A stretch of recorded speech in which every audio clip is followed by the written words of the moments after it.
네, 안녕하세요. 안녕하세요. 아직 안 계신 분도 계시긴 한데 그래요. 지금 예. 지금 옥스포드에서 오신 닥터 안드레 헥터 씨가 그 옥스포드 대학교에 대해서 좀 얘기를 해드리고요. 그다음에 옥스포드 대학교 하면 사실 칼리지로 굉장히 좀 많은 칼리지가 있는 걸로 알려져 있거든요. 39개 정도. 그래서 많은 학생들이 옥스포드 대학교 지원하고 나서 칼리지는 또 뭐지? 왜 여기를 지원해야 되지? 왜 이렇게 생각하는 사람 많거든요. 그래서 그거에 대해서 좀 더 얘기를 해 드릴 거고요. 굉장히 좀 독특한 문화거든요. 그래서 설명해 드리고요.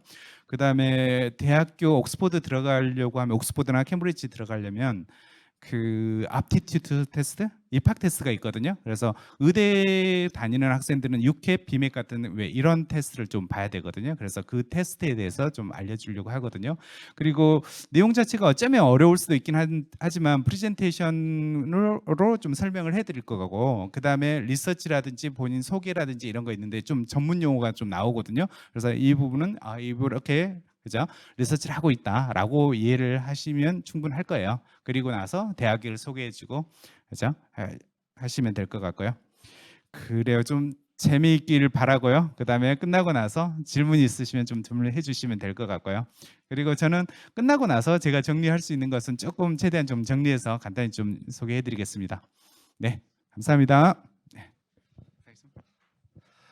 Hi, okay, thank you very much. Okay, perfect. So let me just check that this works. Yes, okay, great. So, hi, good afternoon, everybody. My name is Dr. Andre Hector. It's lovely to be here in Seoul, in South Korea, and to have a chance to speak to you all today. So, thank you very much for coming out today. I understand it's a national holiday, so I really appreciate you all giving up your time to be here. And I hope that this talk will be at least a little bit interesting and somewhat informative. So my talk today, I will be telling you a little bit about admissions to Oxford University, and in particular focusing on choosing a college, giving you a little bit of information about the collegiate system at Oxford and admissions preparation. So I've structured my presentation in the following way. I'll quickly introduce myself, tell you a little bit about my research and my educational background before that. Then we'll talk about the structure and overview of the university, and then we'll look at undergraduate courses, which is the topic I imagine a lot of you or a lot of the students in the audience will be interested in, before moving on to some admission preparation advice and a general sort of look at how that's done, before looking at a little bit about the student life, what it's like to study and live in Oxford, and then I will summarize everything at the end. So my current research is, I'm currently a postdoc in radio astronomy. I'm part of the experimental radio cosmology group at the University of Oxford, and we're developing the band 5 receiver of the Square Kilometre Array Telescope, or the SKA.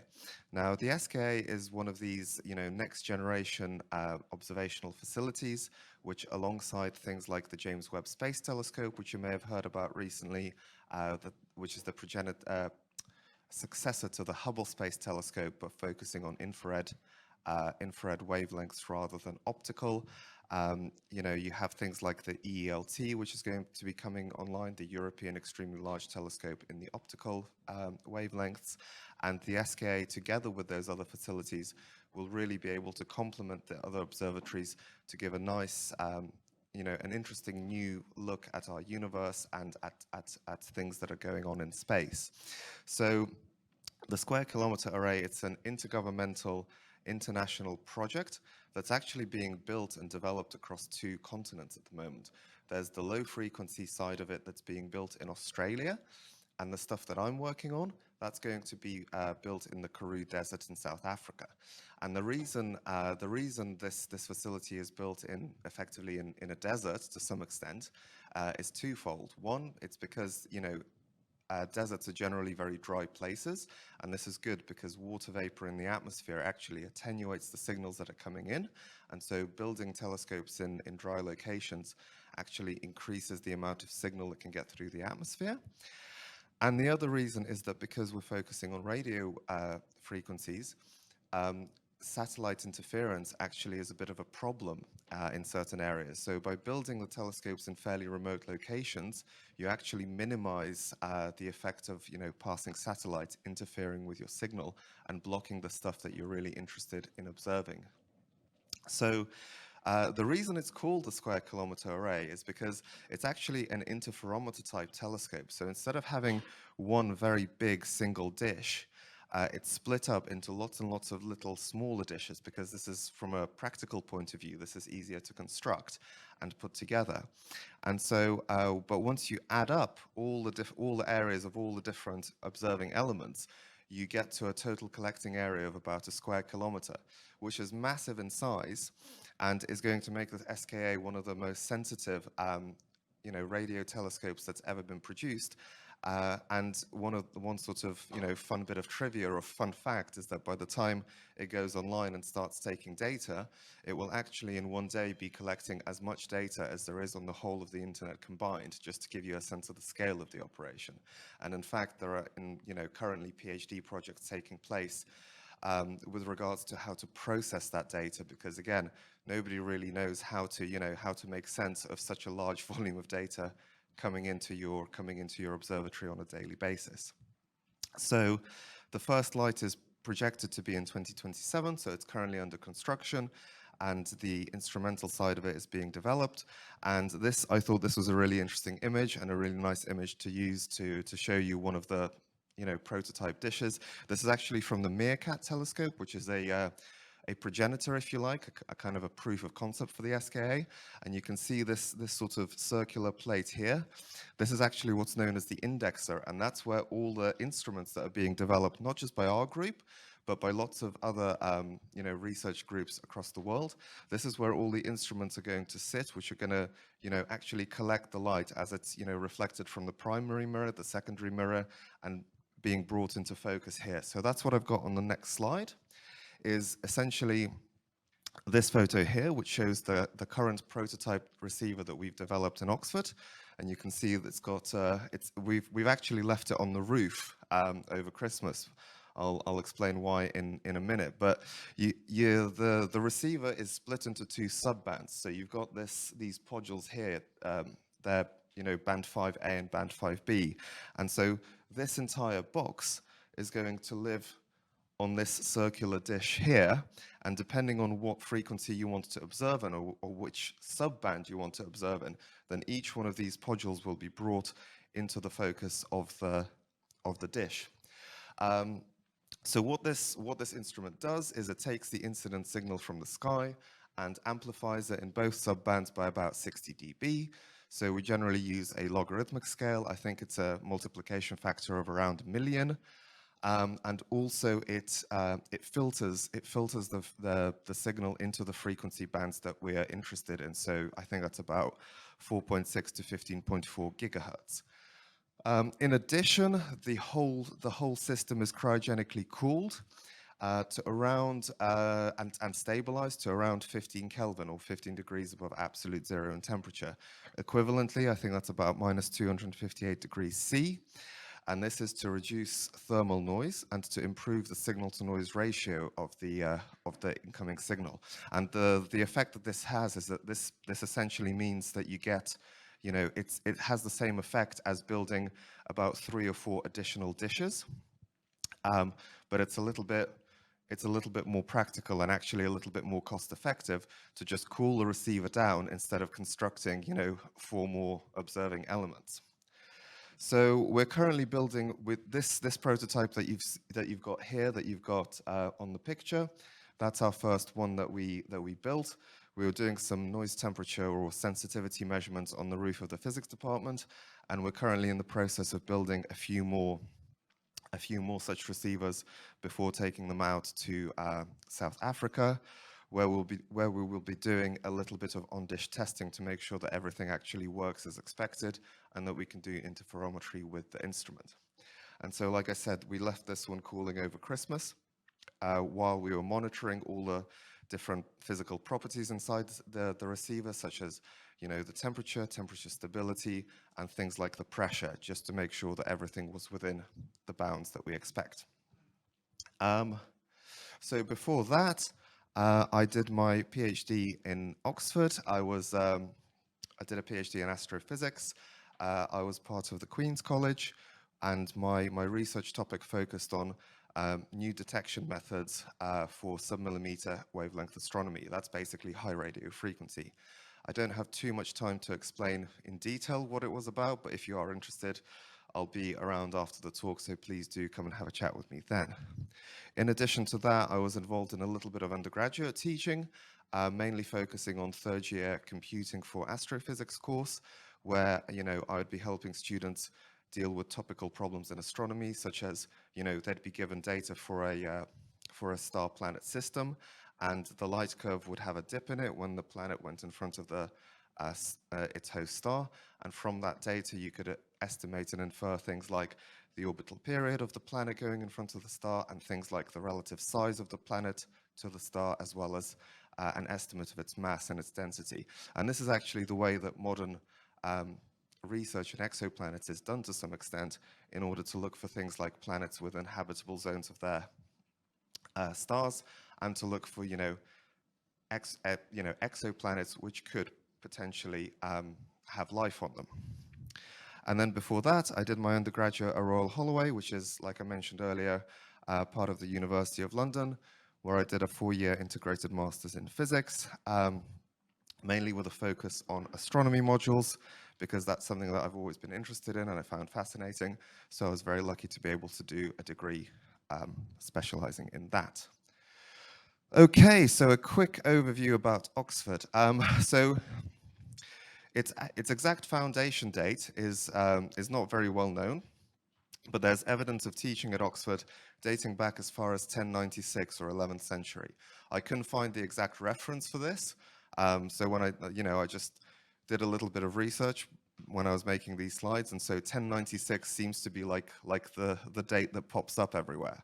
It actually grew rapidly from about 1167, when Henry II, who was then King of England, he had an argument with Thomas Becket, who was then the Archbishop of Canterbury, over a topic like the rights and freedoms enjoyed by the church. And the outcome of this argument was that English students got the blame, and they were banned from attending the University of Paris in France. The effect that this had is that Oxford actually grew from all this, and between 1249 and 1264, that's where the first colleges were established. The 3 oldest ones being University, Balliol, and Merton, with some dispute as to which one is actually the oldest. So between them, they're known as the 3 oldest, and they were all founded between 1249 and 1264. Skipping forward about 800 years, today Oxford is a modern collegiate research university, and what that means is that there isn't a certain place in Oxford, which is, the University of Oxford, because all of the academic departments and all of the buildings are actually intertwined with all the, town buildings, and so the university is all dotted around the city, if you like. And it's made up of colleges, which are essentially financially independent and semi-autonomous groups of people. So they consist of a provost or a master, and then a body of academics, and then a body of graduate students, and a body of undergraduate students. So it's essentially a college as a community of people who strive for academic pursuits, and that's complemented by academic faculties or departments which specialize in research in a particular topic. So you might have like the Department of Engineering, which focuses on engineering, or the Department of Computer Science, which focuses on computer science, and then there'll be colleges where academics study those things at those colleges. In addition, there are permanent private halls, which are very similar to colleges, except I believe that part of their funding comes from a religious body, so like a church or a parish, but to a large extent, they're the same as colleges. The departments themselves then make up 4 divisions. So you've got the humanities division, the medical sciences, mathematical, physical, and life sciences division, or MPLS, and you have social sciences. And so the departments and all the colleges together combined make up what's collectively known as the university. And so the final thing to note is that it's actually the college or the permanent private hall that awards degrees to students on behalf of the university. So students, when they're enrolled on a program or a course at the University of Oxford, generally need to have a college associated with them because it will be that college that then gives them their degree. So a few quick facts and figures about Oxford. As of December 2021, there are 26,000 students at Oxford with about 12,500 undergrads and just over 13,400 postgraduate students. 23% of the undergraduates and about 65% of postgraduates are international students, and in total, international students make up around 44% of the overall student body, or almost 11,500 students. So you can see that the international community plays a big part to the overall student body at Oxford. In addition to this, Oxford has one of the lowest dropout rates in the whole of the UK, with, for the academic year of entry of 2019 to 2020, only 0.9% of Oxford students dropping out, which is, very low compared to the significantly higher UK average of 5.3%. And finally, over 91% of Oxford graduates are employed or in further study 6 months after graduating, which is another fantastic statistic. And so this picture here, I thought was quite a nice one to include, because this is actually Turl Street in Oxford, which is usually very, very busy and full of hustle and bustle, and there's cars and bicycles and pedestrians walking around.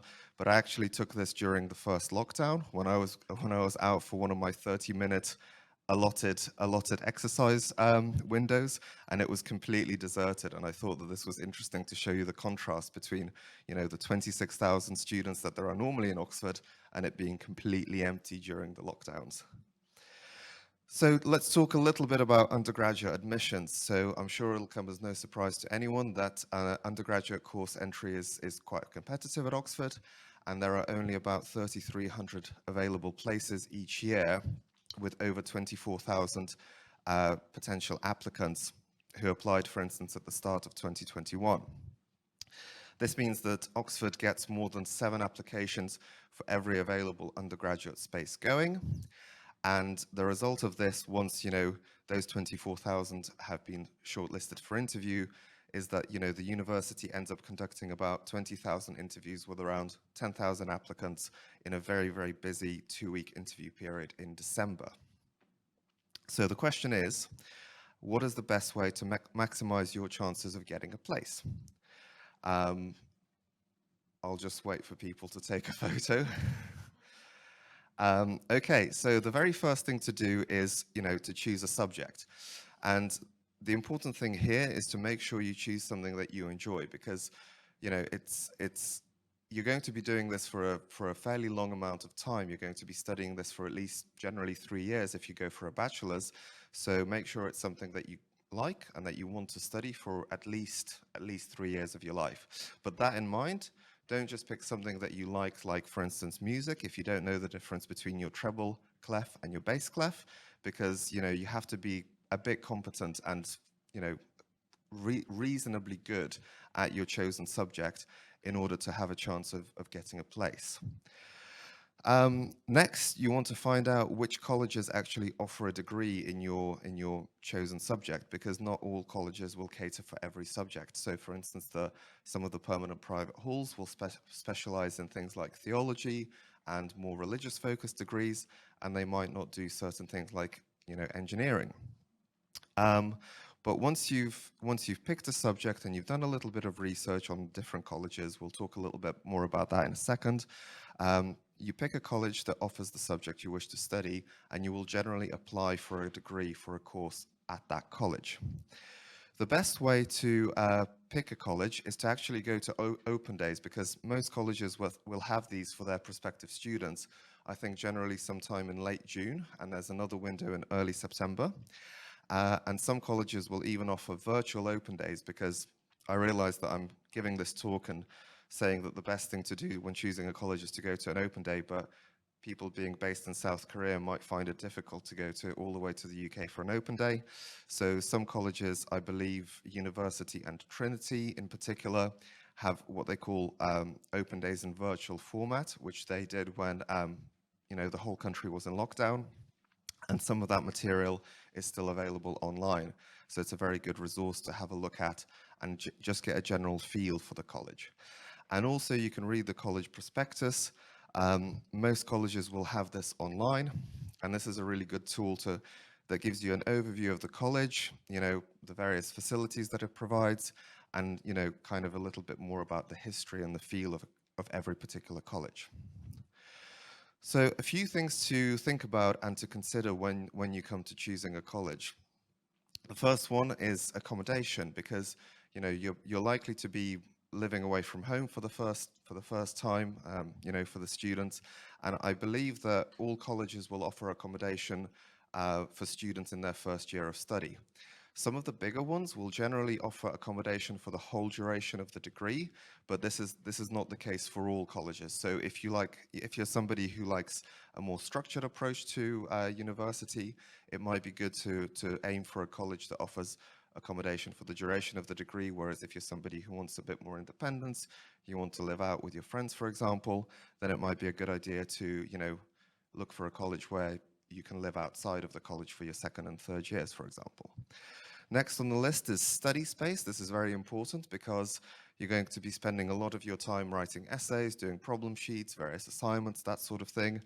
And I believe all colleges will have a library, but some of them, if you're like myself, I don't really like working in a library because it's all very quiet and you're almost too scared to move. I prefer a much more, a slightly more informal place to work, like a cafe, something like that, where I can, for instance, listen to music. So some colleges will have a variety of study spaces, little common rooms and things like that, maybe computer rooms. So do a little bit of research and think about what study space and what facilities the college provides. Next is social life. This is very important because your college will essentially be your home away from home. And some colleges, especially the undergraduate student bodies, will provide lots of events for their undergraduate students. So these are things like, movie nights, various walks around the city, maybe trips to the cinema, things like that.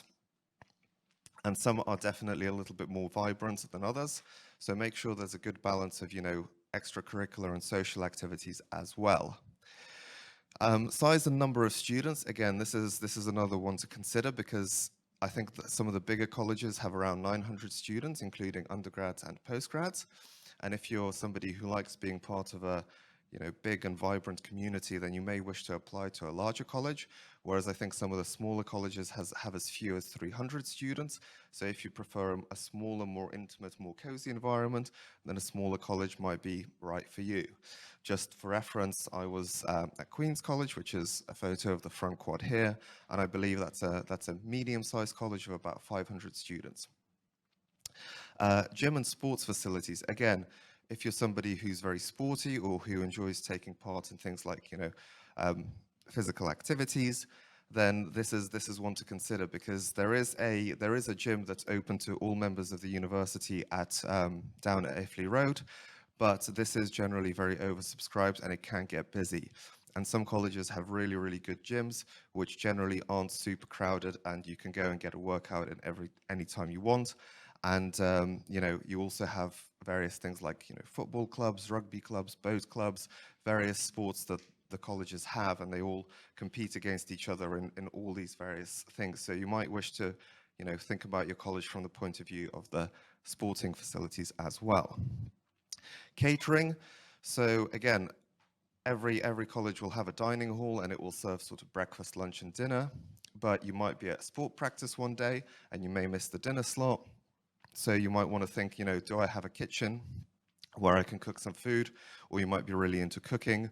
Does my college come with a kitchen, or does the accommodation provide catering facilities?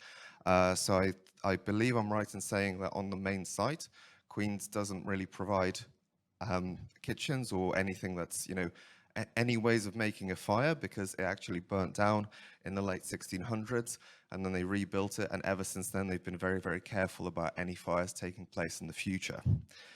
Proximity to town and your department. So this is another good one. Like I mentioned before, you'll be studying in your department for most of the time, and then you'll be working in your college. So there's going to be a lot of moving, back and forth from your college to your department and vice versa. So for example, if you were to study engineering, the one of the colleges that's really nearby is Keble, and that always gets a large number of applicants going there for or applying there to do engineering because it's a 2-minute walk from the engineering department. So think a little bit about where you want to study and how far away, or what you want to study and how far away is your college from your department. But the other thing to mention is don't overthink it. You might still end up anywhere. Most courses will offer you will give you an interview at 2 colleges. So you might end up having an interview at your first choice college and then a second random college. And it could be that you end up either at that one, or you could even end up at one that you never applied to and never interviewed at. It all depends, how in that particular year, how many students apply to each college and which ones are oversubscribed and which ones are not. And then the final point is, again, don't overthink it, because ultimately all the colleges have more in common than what sort of divides them and differentiates them. And in my experience, most students end up really liking whichever college they end up at, because that's kind of like your family away from home, and you become part of that college's community and that college's life. And even if they didn't apply there, they generally really like that college, wherever they end up. Okay, so a little bit, I'm just going to check how I'm doing for time. Okay, so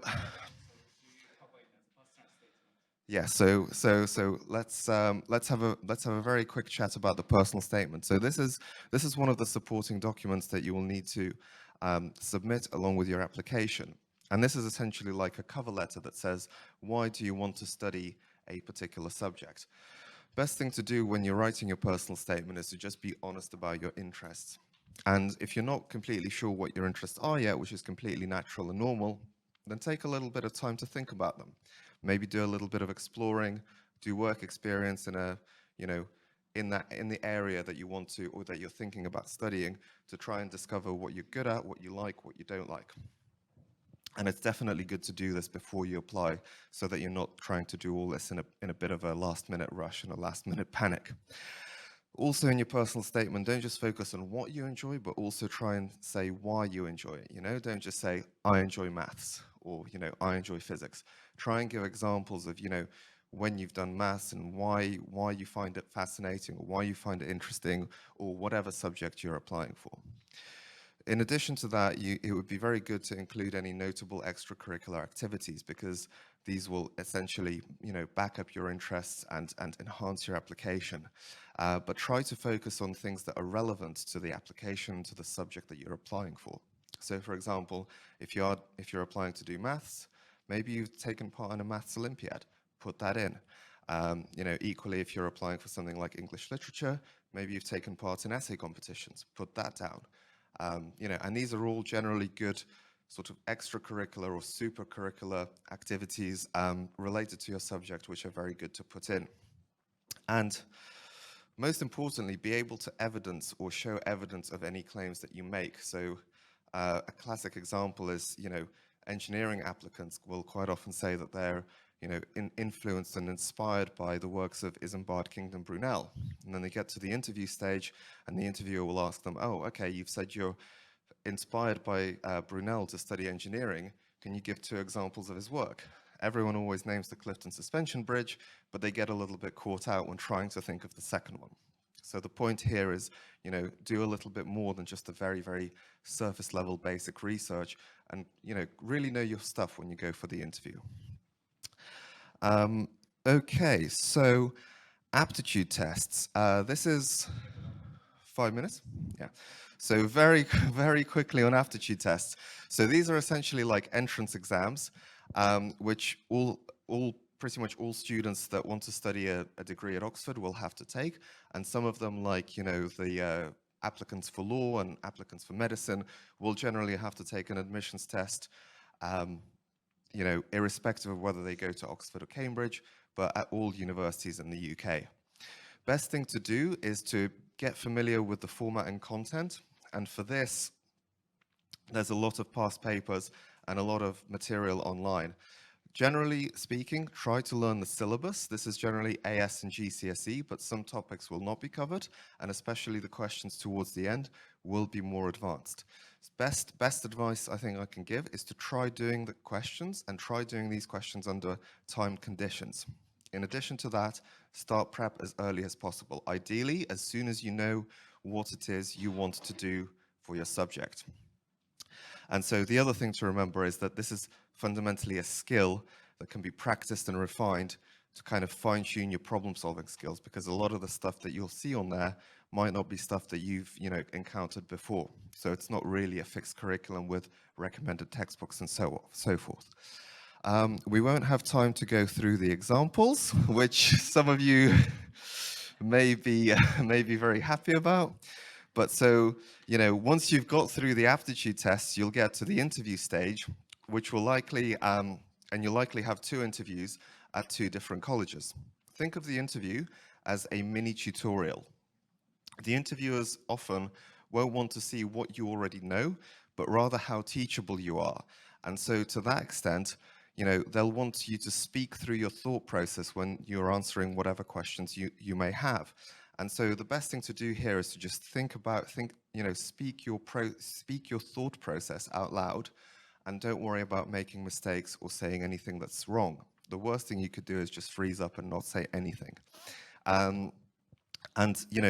The interviewers will generally guide you through the process. They're not going to be admissions tutors like your admissions tutors from UCAS or something. They're going to be actual fellows or researchers in that field, and they'll have had lots of experience guiding students through their interviews.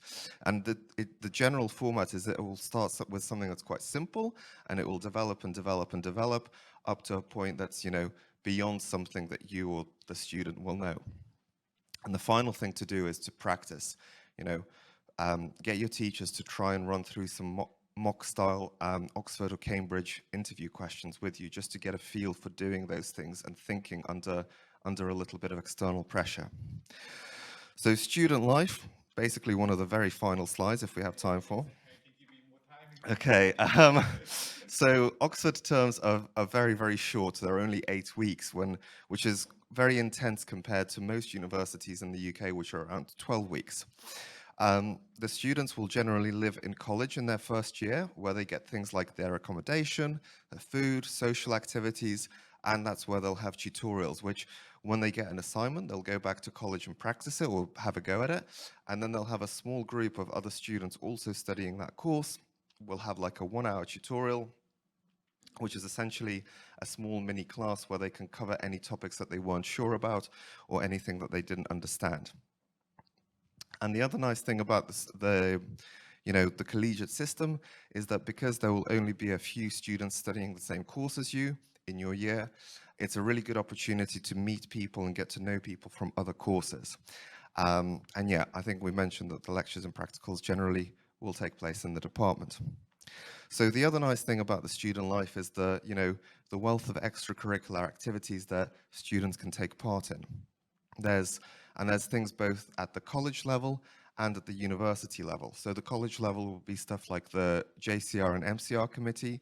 JCR is the junior common room, so that's the body of undergraduates. The MCR is the middle common room, which is the graduate student body at every college. These both have committees run by students where they have a small budget and they organize events for their college.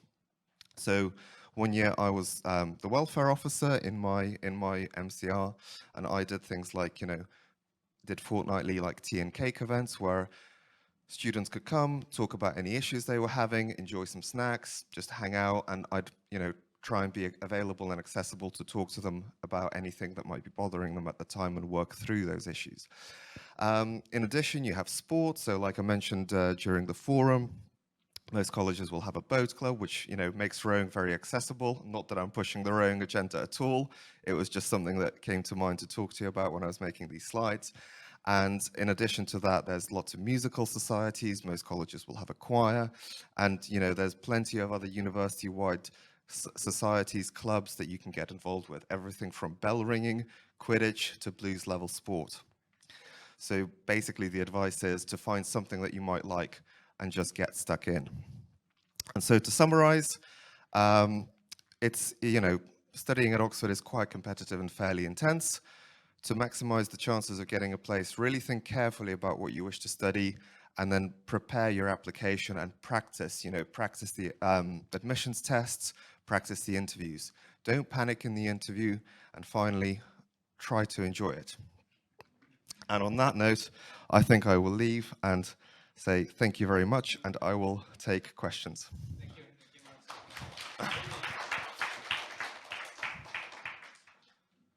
Yeah. 조금 이따가 필승 받는 건 조금 이따가 할게요. 지금 시간이 조금 30분씩이어가지고. Thank you very much. Okay. Yeah. 감사합니다. 감사합니다. 예.